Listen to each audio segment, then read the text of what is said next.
In this video, I'll show you how to find trending Ethereum meme coins on Dexscreener. Ensure you subscribe and turn on the notification to this channel for lots of educational guides and contents like this.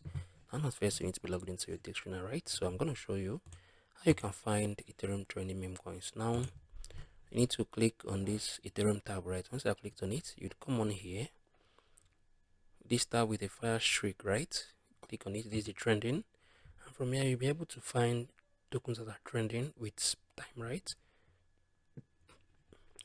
So in the past 6 hours, these are the tokens that are currently trending. The Ethereum tokens that are currently trending in the past 1 hour, that is the past 60 minutes.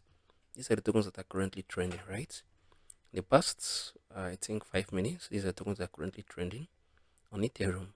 If you found this video helpful, please share your thoughts below in the comment section. I'm going to see you guys in the very next.